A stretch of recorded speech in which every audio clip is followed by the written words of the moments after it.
Hi, everybody. This is Janice coming to you from Two Peas in a Pod. We're going to have a mesquite webinar tonight. We are very excited about doing this. This is a project of Greg's that he's been running for quite some time, trying to get the a mesquite program going in the Valley. And we do have a great opportunity here to listen to Peggy and Mike. Peggy Sue Sorensen and Mike Clow will be discussing the incredible edible mesquite bean pod. So you're going to join us tonight and you're going to learn how to safely harvest and prepare the pods to be milled into flour. They're also going to share several ways in which they prepare mesquite pod into yummy food and drink. Unfortunately, we don't get to be there and taste it, but they'll share with us some really good ideas on that. Peggy Sue is of the Desert Kitchen. She's a wild foods enthusiast who enjoys helping people discover edible plants, trees, and weeds that grow all around us but are often not recognized as food. Mike is of Desert Life Ranch. He's an engineer and entrepreneur who enjoys harvesting and baking with mesquite flour and spreading the word about the bounty of edible plants and the desert Southwest. Welcome, Peggy. Welcome, Mike. I'm so glad that you both are here. Thank you. Thank you.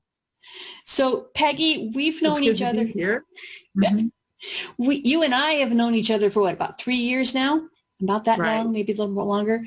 I met you when you came to a mesquite class. Yeah. The first mesquite class I'd ever gone to was yours, and it was a room full of people. We were all sitting around and kind of staring at each other funny, and the class started. And throughout the class, you kept talking about these different tastes of the desert, and then you started passing out pieces of mesquite and telling us what to do with it, and passing out this mesquite broth that you use for your coffee. I was hooked. I'm like, okay, I'm sold. I got to try this. So that was my first introduction to mesquite, even though I was already helping set up the mesquite program at that point. So for those of you who are out there, this mesquite program is primarily designed for the desert Southwest because we here have mesquite in the Valley. For those of you who are tuning in from other areas, probably won't find any mesquite to harvest, but the flour is awesome anyways, so you might get something out of the class anyways. So, you guys ready? Peggy and Mike are going to give their presentation. I'm going to step off and go into the Q&A. Well, thank you very much, Janice, and to Greg, too. We really are thankful and appreciative that we can be on this Zoom and be able to speak to an audience and really talk to people that may have never heard about mesquite. As she said, we're going to talk about the incredible edible mesquite bean. It is incredible. And we really need to play it up. We need to make it known that we have something that's very valuable growing here in the desert. And every time I talk to someone and they say, well, I've had that mesquite tree growing in my yard for years, and I've raked up those pods and thrown them away, and they've been a nuisance. And suddenly these mesquite pods have become a treasure.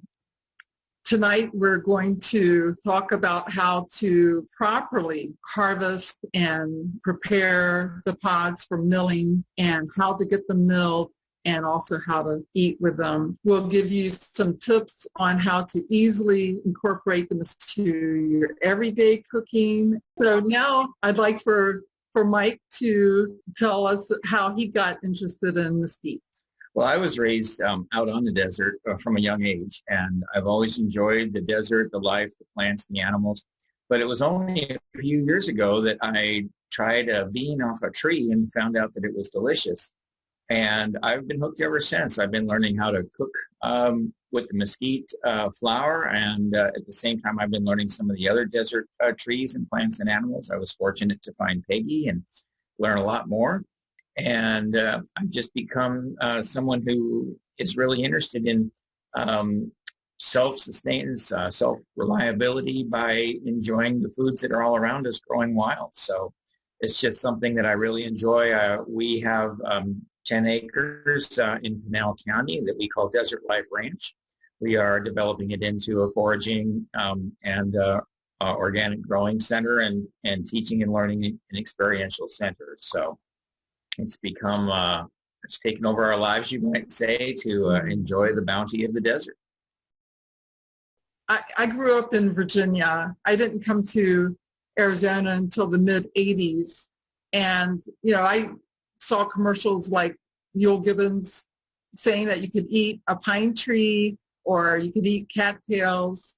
And it never occurred to me to actually try to eat it. Because, first of all, I never saw anyone else eat it or even, you know, talk about eating it. And we had plenty of food on the table. We just ate the standard American diet, and so that was pretty foreign to me. And once I learned about mesquite, I realized that probably a lot of people feel the same way with mesquite growing all around them. They may have heard that it's edible, but they've never had anyone show them how to harvest, how to eat, how to cook with it. So that's become my passion to help people find out how to eat mesquite. Like I said, I came to the desert in the mid-'80s, and I saw this landscape that was pretty barren. And I thought about how people survived.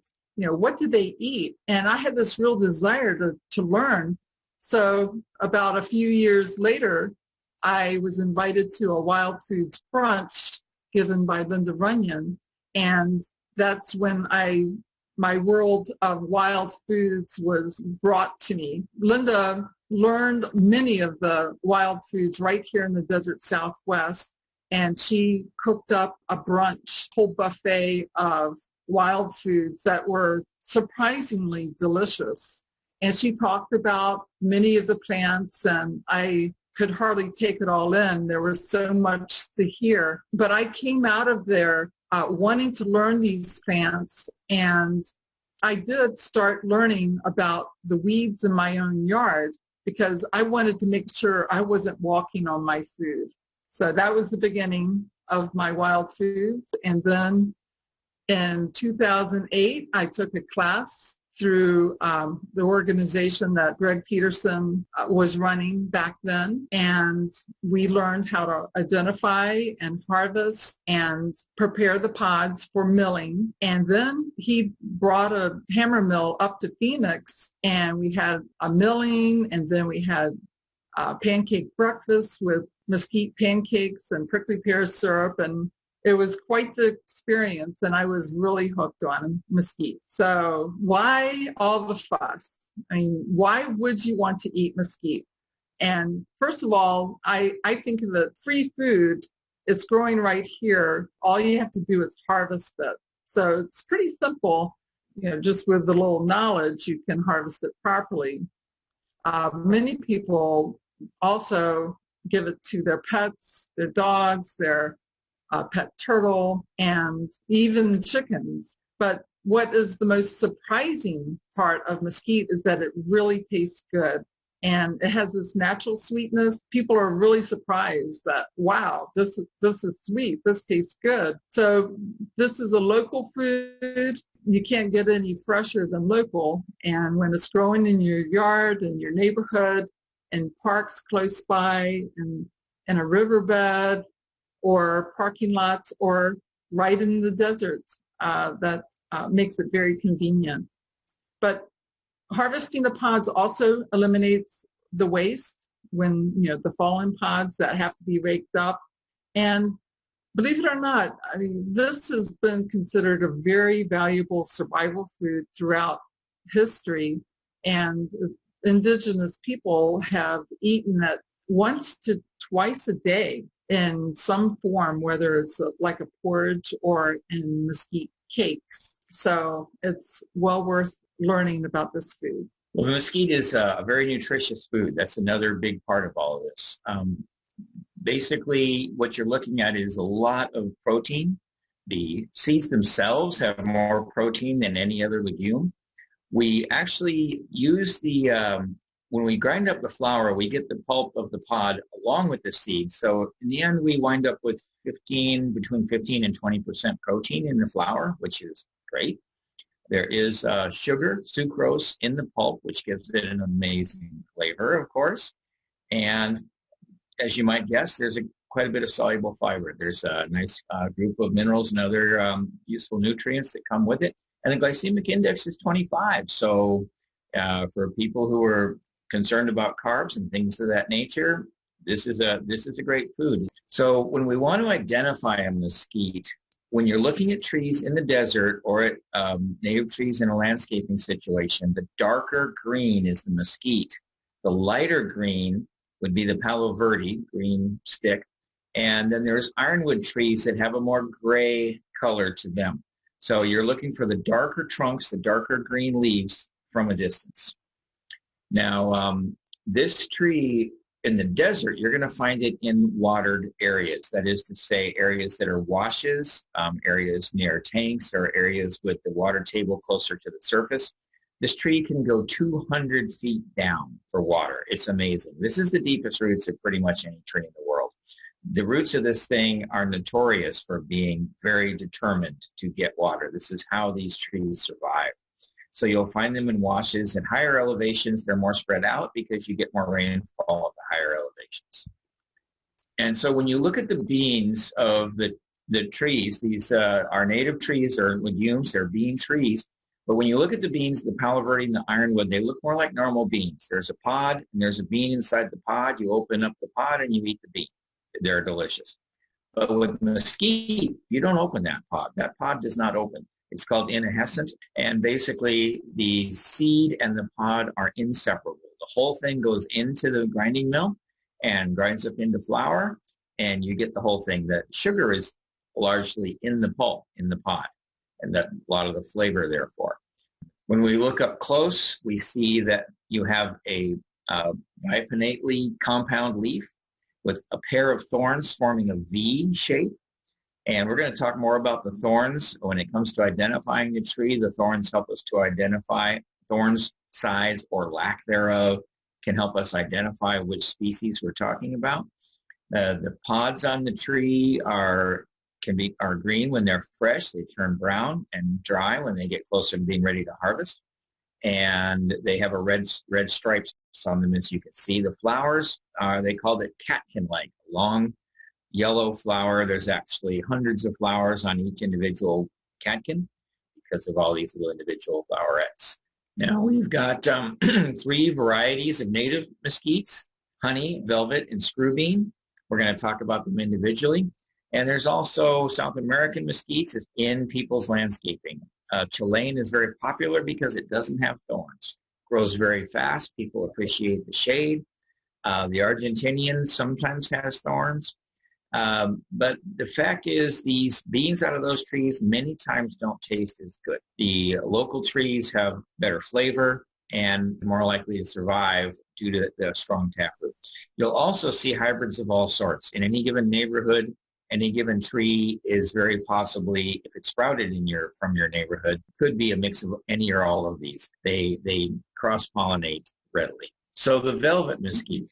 This is our main mesquite. If you drive outside of Phoenix around the desert areas, you'll see more likely than not the velvet mesquite. Long yellow flowers, small leaves, pods. This is the classic mesquite of our area. Now the honey mesquite you'll find in Texas and so forth has longer leaves. Some people say it's almost fern-like. The thorns can be much larger. Very good tree for the beekeepers for honey making, I understand. That's, I think, how it got its name. All these beans are sweet like honey in a way, but this one the beekeepers like particularly. I believe it's more common in Texas. You will occasionally see a screwbean mesquite more towards the southern part of the state. That is a screwy little bean, all right. Take a look at that thing. That is one odd-looking bean, but it's a good mesquite bean. The pods are very sweet. The flower is coarse, doesn't hold together so well. So the reason we're giving this presentation right now is because the harvest season is right upon us.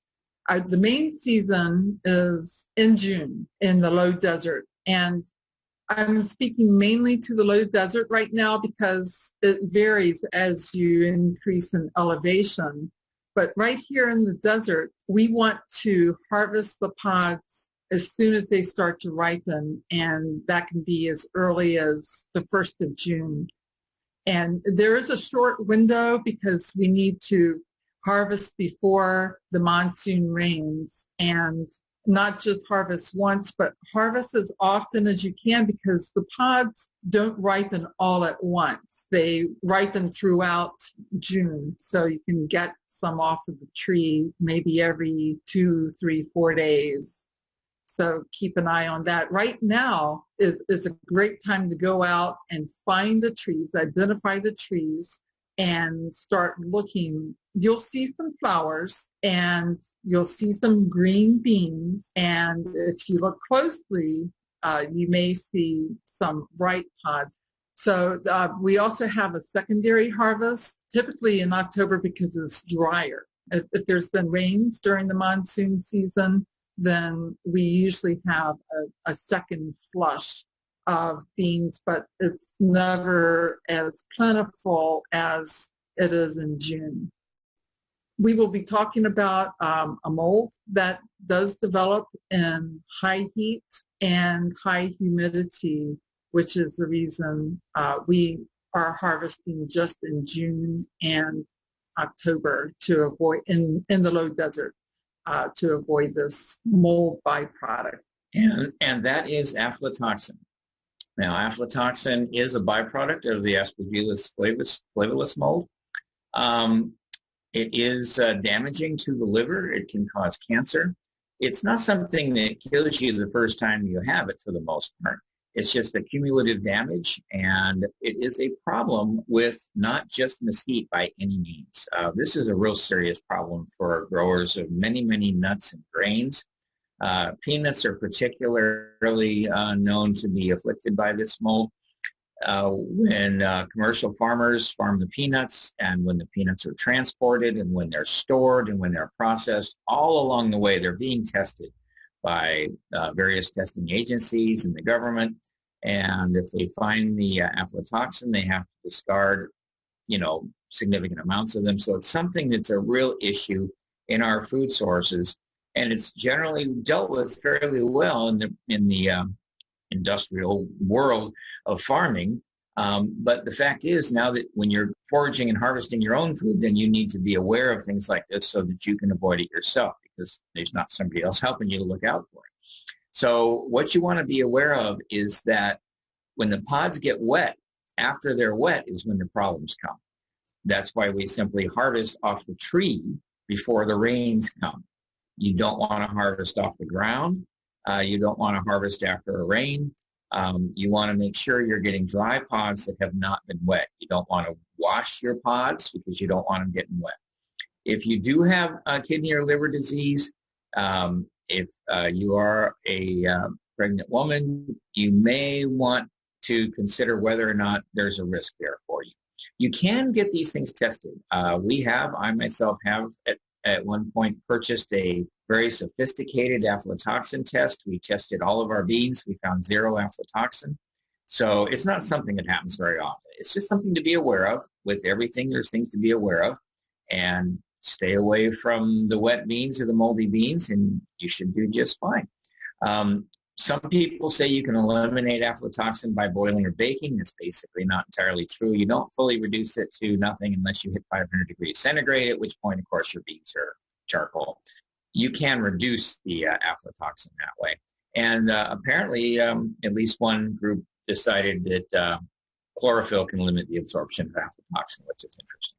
So now, before you actually start to harvest from a tree, you want to taste a pod from the tree that you have found by just putting it in your mouth and sucking on it or breaking off a piece and letting it sit in your mouth for a few moments, and it will soften it up and you'll start tasting the flavor. Then you can lightly chew on that pod, and you don't want to bite down on it hard because there's a hard seed. you're not trying to eat the seed, you're chewing the pulp around the seed.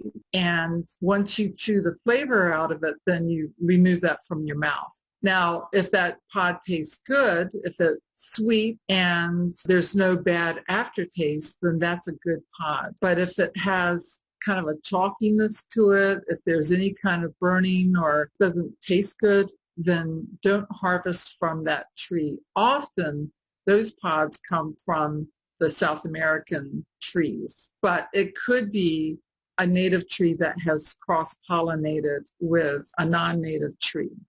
And by the way, this flavor that we're talking about, just about everybody, when they chew this thing, says, wow, this is a good flavor. It's like a brown sugar almost. It's just a flavor that people really like.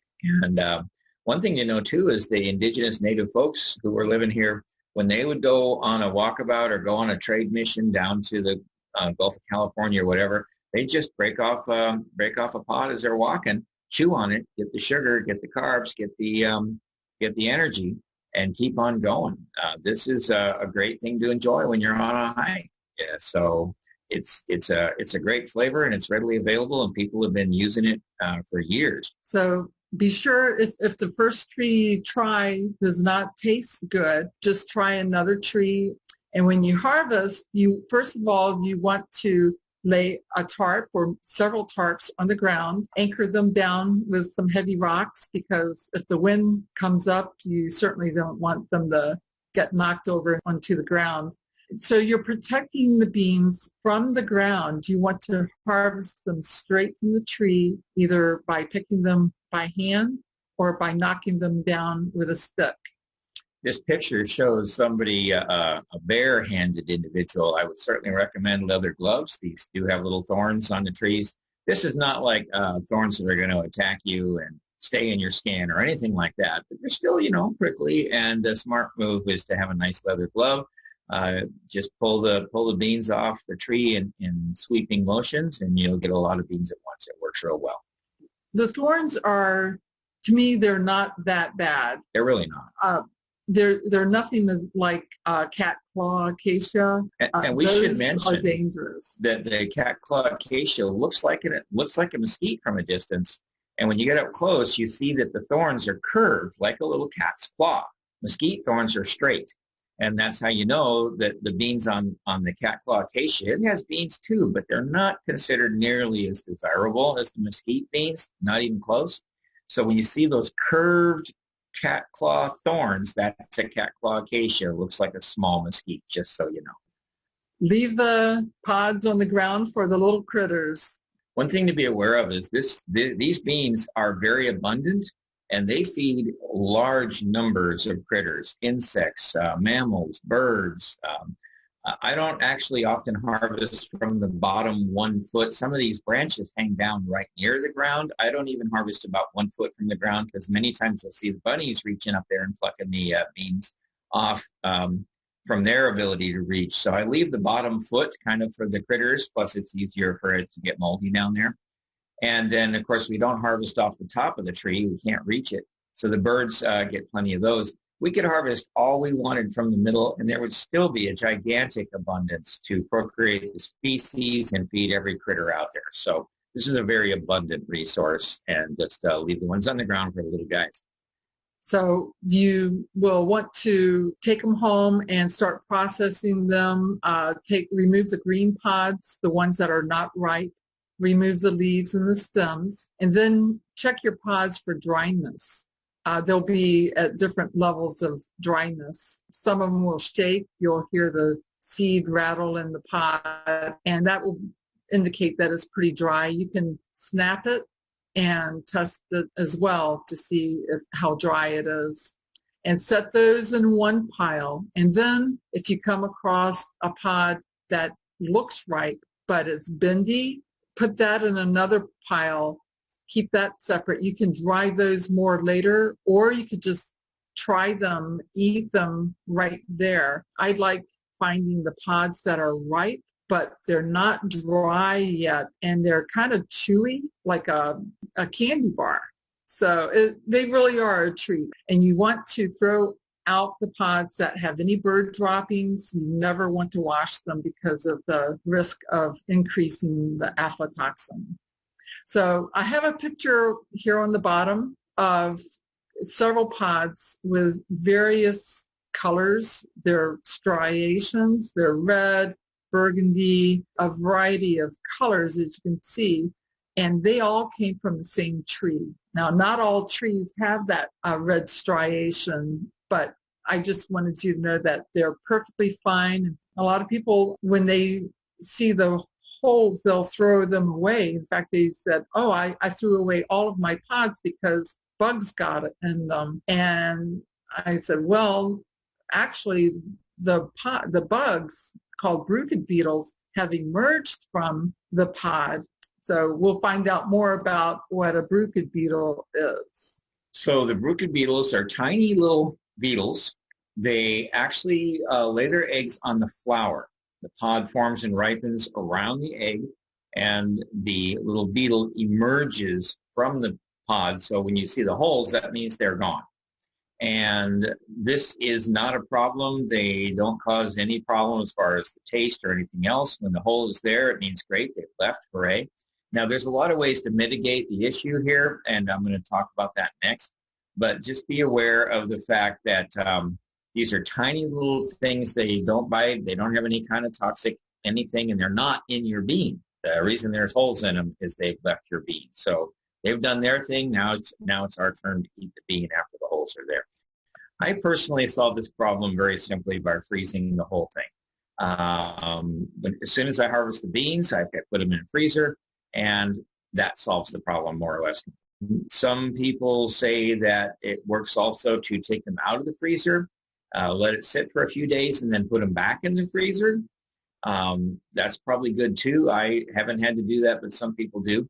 Other people will, there's other things you can do we're going to talk about in a second, but keep in mind that when you do open these up after freezing them, they're gonna attract water to themselves. So be aware of that. So in order to keep your pods from absorbing moisture, you take them out and let them set until they come to room temperature. Don't open them until after they're completely room temperature. Another way to process your pods, first of all, to dry them and also to kill some of the Bruchid beetles. I've never been able to kill all of them through heating or toasting, but it does kill some of them. And so it's best to just toast them lightly with low heat.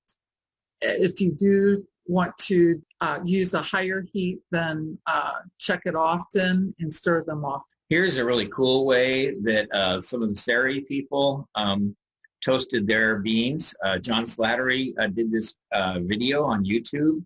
If you're able to look at this, it's pretty cool. This woman has lit, you can't quite see in this picture, but there are 4 separate fires, small fires she lit on a sand pile. Each one has its own sand pile. She lets the flames burn down until they're just coals, and then shovels the hot sand, 1 shovelful at a time, onto the beans, stirs it all around, and roasts the beans with hot sand. That way they don't burn, but they roast up real nice. It's a cool way to go about roasting beans. You can look this up and watch the video. It's worth watching. So a lot of times I'll go out and harvest, and I'll be tired. It'll be time for dinner, and I don't have time to separate the pods. And I just want to give you an alternative, especially if you're going to have a milling shortly and you're not too worried about, the Bruchid beetles hatching. You can just put a sheet in the back of your car, or you can put some pods in shallow boxes and use your car like a solar oven and dry your pods like that. Get ready for the Hammermill event. Go to urbanfarm.org and sign up for which day you want to bring your pods to mill. You can also choose a day to harvest mesquite pods. Yeah, there are harvesting events and there's a milling event. Mm-hmm. Both are available. So please be sure to sign up for that. And the cost of milling is $7.50 for the final product. You bring in pods and you get flour back. Hi. I wanted to pop in because you're talking about the stuff that's in the program itself. And yeah, anybody that goes to urbanfarm.org/events will see our events. We have the 2 classes, tonight's class, and we have another one next week, which is a presentation by Brad Lancaster. A little bit more widespread topics, not so much on the mesquite pods themselves. And then we've got the 2 walkabouts. We've got the walkabout on the 12th. That's going to be happening at Granada Park. We did not think there was going to be a harvest, but it looks like there will be a harvest at the Granada Park event. Greg was very excited to see the beans there. And that'll be at 8 o'clock in the morning at Granada Park. Information on that is on our calendar. And then on the 19th, there will be, on June 19th, Saturday, 8 o'clock in the morning, in Tempe, there will be another Walkabout Harvest event at Rio Salado Park. It's a very specific address that you're going to want to make sure that you sign up and register for. Otherwise, there's a very large park and you might not know where the rest of us are. So go ahead and register for both those events and you'll get the map and the details and any alerts that do it. Those are those 2 in-person class/harvest events. And then all of us who are involved in this, Peggy and Greg and Don Titmus and Mike and who else? I don't know who else.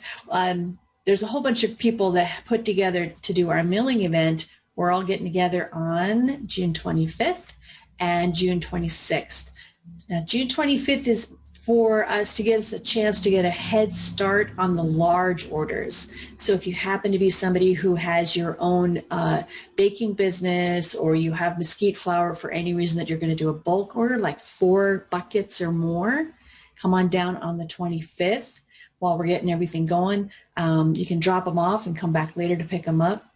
And then on the 26th, we're going to have our actual milling event. And we got a whole process with that. Peggy, do you want to tell a little bit about how that works, the process at the event?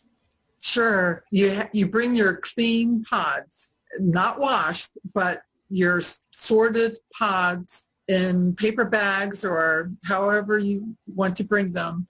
And they're inspected initially to make sure that they look like they're mesquite pods, and then dumping out your pods onto a screen and just checking through them, making sure they're dry and there are no odd-looking pods. And then we'll put the pods back in the bucket.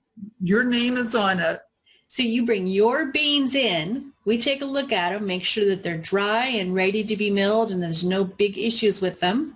Then we mill them and you get your flour out.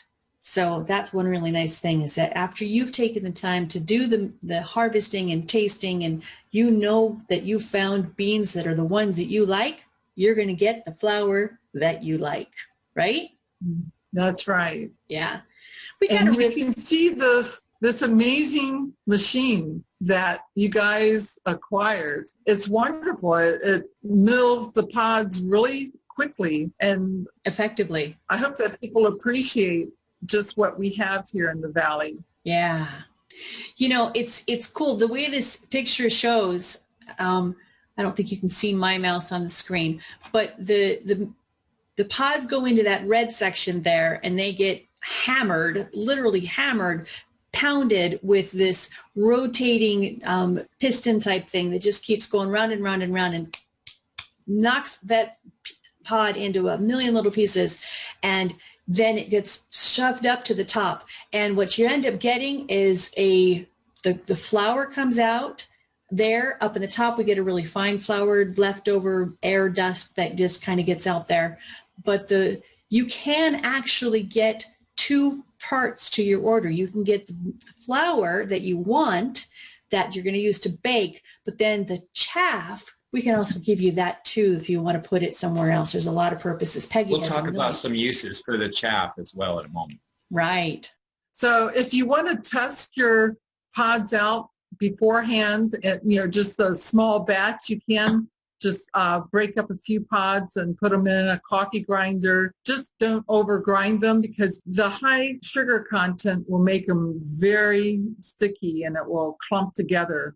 Now, one thing you don't want to do is put these into a stone mill, an electric grain stone mill. It will gum up the stone and ruin the stone because these beans just have so much sugar. And there's also a picture here of a woman using the old way with a stone. And I have actually done that. We did that as part of a class we gave for a ancient skills conference. And it works.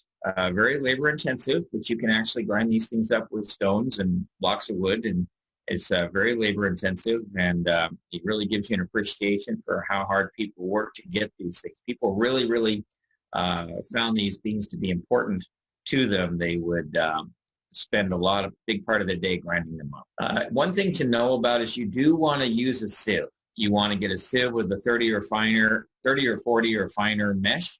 And you're going to want to sieve the flour. Even if it's come out of the hammer mill, you might find that you like the product a lot better after you sift it. Then you can wind up with a real fine flour, like almost like a cake flour. And then the cap, which is the coarse bits that come off the sieve or come out of the hammer mill, you can actually make a very nice tea. It takes a while. You've got to boil it for like 45 minutes. Boil water like 45 minutes in the chaff. And the taste of that tea is something great. And indigenous folks, some groups, some of the cultures that use this mesquite, which, by the way, cultures everywhere from the Gulf of Mexico to the Pacific Ocean used mesquite. This is a very widely used material. Some indigenous cultures actually use it more than corn. And anyway, some of them would actually use the tea more than the actual bean or the food. They would actually discard the beans after making the tea and get the nutrition from the tea and let it go at that. Once you get the mesquite flour, you'll get them in baggies at the milling event. You can put them in maybe like a Tupperware container, or you can dump it into mason jars, anything that's airtight so that it doesn't absorb moisture. You can keep some flour on the shelf. It's shelf stable for a while, but the majority of your flour you want to either put in the refrigerator or freezer in very airtight containers. But it is not unusual for it to clump up. Just push it through the sifter again, and you're good to go. Or grate it if it gets really hard. Mm-hmm. So now we get to the good part. Now we get for the payback of all this work of harvesting and grinding. When you use this stuff for baking or in various ways, it is delicious, it is nutritious, and you are really going to be amazed at the flavor. First of all, you can basically use this flour in almost any baking recipe if you don't use too much of it in the same recipe. Just substitute something up to a quarter or a third of the flour in your recipe with this mesquite flour. And you're going to find that it gives an amazingly great flavor to your whatever it is you're baking. And you're going to find you can reduce the amount of added sugar that the recipe calls for because it's going to be coming in the flour. Now, you can also use the mesquite flour as a gluten-free flour. This is a gluten-free flour and a good one. When you do that, you're going to want to make sure that you do include a binder. All gluten-free flours, the ones you buy in the store that are gluten-free baking mixes, have some form of binder, whether it's psyllium husk, guar gum, xanthan gum, one of those. You can sprinkle this flour in food or drink. You can put it in a smoothie. This is a great smoothie flavoring with protein and wonderful nutrients and a wonderful flavor. You can sprinkle it over things like oatmeal or breakfast cereals. You can sprinkle it on buttered toast. You know, you can just do whatever with this flour.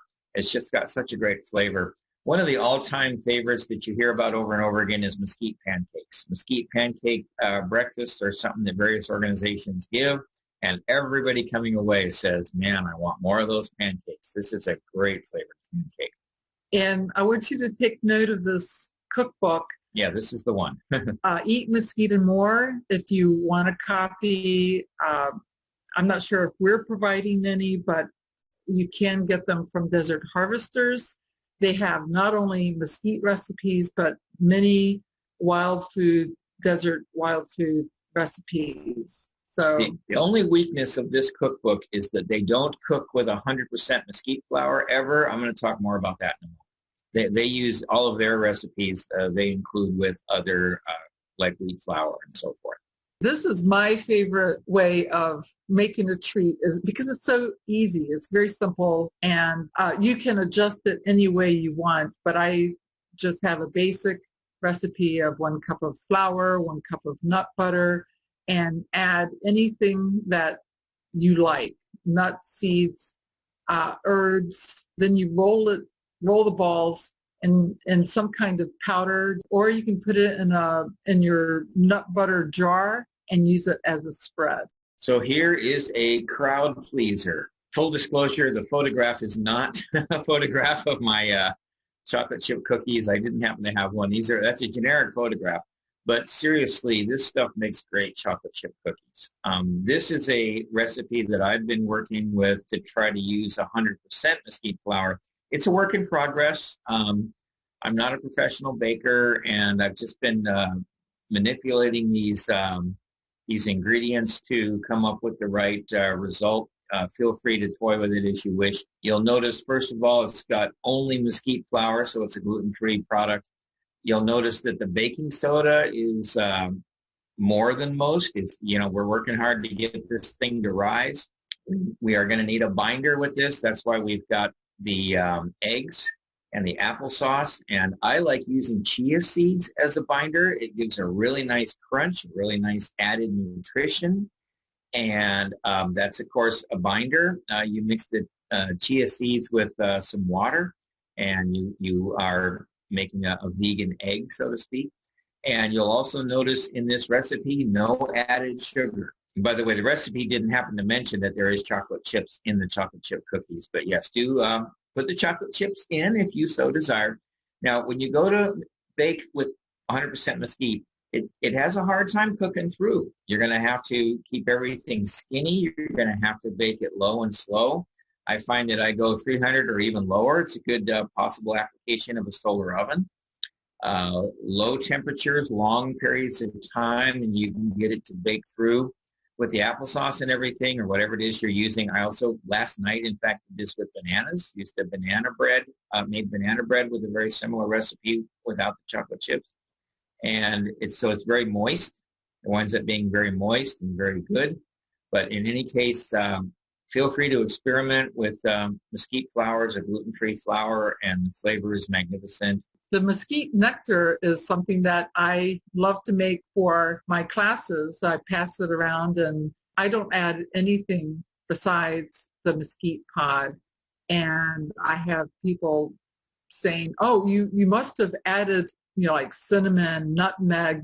They'll just name off all types of flavors that they're tasting. And I go, no, it's just the mesquite pod, but I boil them up. I use the sweetest pods that I can pick to make this mesquite nectar.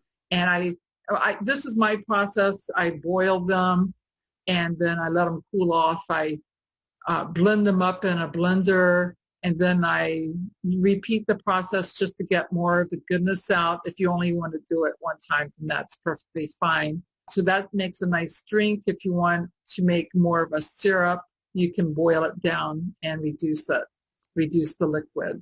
This recipe is virtually identical to what indigenous people all over the Southwest have done, and they do it and enjoy it. So when you're doing this, you're really doing a time-tested treat. So get your tarps ready, your long sticks, shallow boxes, basket. Come prepared right now for your harvesting. I hope you have some happy foraging. If you're interested in learning more about the foods of the desert, trees, weeds, cactus, and other plants that are edible and even medicinal, let's say you're not aware of what's on your property, or you don't know how to use the plants that are on your property. So just go to the website and register if you want a consultation. And also, this is just a book cover of a book that I'm working on, so be on the lookout for that to be finished, hopefully sometime this year. That is what we have to say about mesquite. Wow, I love it. I was totally digging on that Mesquite Nectar again. I've been waiting for that recipe to come around. You know, we've been here for an hour. We've had some solid participation this whole time in our guest room here, our chat room. We've got a few questions. I'm going to try and throw them at you really quick because we did this full hour. Are you ready? All right. Yeah. So the first question is, I may have missed it, says Amber, but do you have to dry them or is natural drying okay? Natural drying is okay. But it's best to do the snap test. Yeah, that's how you find it. Check every single pod because you can't assume they're all different. You can't assume it's drying. All right. So Anonymous, I believe this is probably Cheryl. Can you use a hand crank grain burr mill? You're going to probably find that afterwards you have to take it apart and very laboriously get all the gum out of it. So yeah, you can use it and you'll probably be sorry. And it's going to take a lot of work. A lot. Jody says, are mesquite cookies and truffles, etc., commercially available? Not that I'm aware of. There is mesquite flour commercially available. That's an important point, by the way. Most commercially available mesquite flour is South American. It may not have the good flavor that we have. So if you get mesquite flour at the store and you're disappointed, try to find a source for local. You know, on that, Morgan had asked, you grind the seed as well, right? So yes, in the Hammermill. You have no choice. It's going to be in there. But that's some good protein, so it's good. She says, the South American mesquite has a different taste, but is it still edible? Not necessarily. The Pima Indians would not allow their cows to eat it because it made them sick. Oh. So that tells me I'm not eating South American. No. I guess that's why we taste it and we make sure we don't have that bitter aftertaste. If we get that bitter aftertaste, we're not going to like the flour anyways, most of us. Gloria says, can I oven dry? And I know you went over that, so can you refresh that again? Yes, you can oven dry. Low and slow is best to keep it 200-ish from burning. Yeah. You know, we did have somebody who tried to dry theirs last year and they weren't paying attention and it was a little bit hot. So they came in with really toasty ones and it didn't have the right flavor, but it's like, okay, next year they'll do better. She also asks if you can repeat the freezer process. I would freeze them, then take the pods out, let them set for 3 days, let the Bruchid beetles start to come alive and start to get ready to hatch, then put them in the freezer again, and that will kill whatever was not killed before. And then you can take them out, and I would put them in the oven just to make sure they're completely dry before taking them to the mill. Whereas in my case, I tend to harvest later when they're dry already. I put them in the freezer, I forget about them, I take them out, and so no process. I'm probably a little bit more like Mike. Put him someplace and I'll forget about him. Sue asks, can you make tea with an unground pod? Yes, that's what the Mesquite Nectar is. They're just broken pods.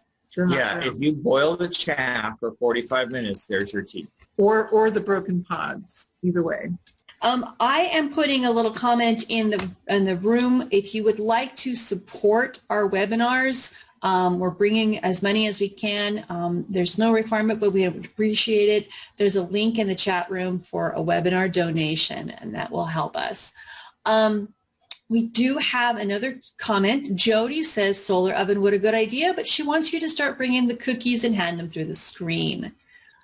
Yeah, I was with her on that one. I was thinking about sorry. We would love to. So we're working on that transfer. Right? Right. Yeah, Star Trek country, here we come. Okay, so Marianne brought up one, and I wanted to address this. She says, the more I learned, the more afraid I am of using peanuts and mesquite and some other things. Those toxins are serious. But we wanted to kind of bring the toxins to point so you know that you're not going to be getting things off the ground. But if you do take those simple steps, you're going to be reducing your chances of getting the aflatoxin to almost nil, right?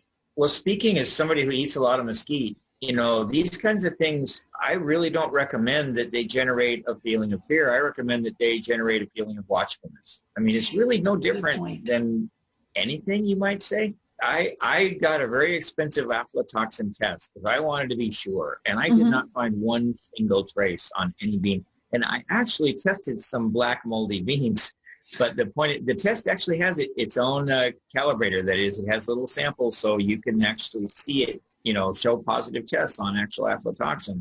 Wow. There wasn't any. And keep in mind, you know, sure, maybe indigenous peoples had very good immune systems from living the way they lived, but let's face it, people lived off this for years, you know, generations. This is not something that is a threat, honestly. This is something to be aware of and be smart about. Just like, you know, when you cross the street, you look both ways, right? And so... Yeah, and I'll just repeat that. If you harvest in June, during the driest part of the month, part of the year, and you harvest off the tree, then there's no source of problem. You've done a lot to prevent any aflatoxin. And if you do have somebody who's immunocompromised in your family who's going to be eating your food, then absolutely. Yeah, or liver damaged or something. Yeah, then you're definitely be a lot more allergic. We know people who pick up beans off the ground. I don't, but people do. They just harvest them right off the ground, and they're fine. And it's like, well, I'm not going to do that because I'm a little more watchful. But we also don't do that because we don't want to potentially contaminate the Hammermill. We have to know that this is a community resource, Yes. And that's one of the main reasons why we are so watchful about aflatoxin, is because this is a community meal, and we're going to ask everyone to respect our community. But that's cool. Morgan asks, why should you spit out the seed and eat the pulp? Will it make you sick, or is it just too hard? It's too hard to chew. You could crack a tooth. You could crack a tooth on that one. You know, and we're going to wrap this up pretty quick here, but I wanted to say that I have mesquite trees out in the wash near my house. And when I went out to harvest them, I kept tasting the pods, and I wasn't finding the ones that I really thought were the ones I wanted. And I kept coming around to the trees. I'm like, I know there's one around here. Darn it, if the dang burros didn't get to that dang tree first, there was nothing I can reach. They know what's up. Right? They know were what's going up. for the good ones. They're survivors, you know. Yeah. So we're going to wrap this up. Thank you so much, everybody. We will have another class next week on Wednesday. We're going to be bringing in Brad Lancaster's presentation. Maybe Peggy can join us for answering some Q&A. That would be most appreciated for Peggy and Mike to be there. And we'll have our in-person classes. Any questions that we didn't get to, we'd love to take care of you there. But I want to honor our time with you and say thank you so much for joining us, and Greg will be back again soon. Thank you, Peggy. Thank you, Mike. So glad you're here. Thank you. Bye-bye. Alrighty.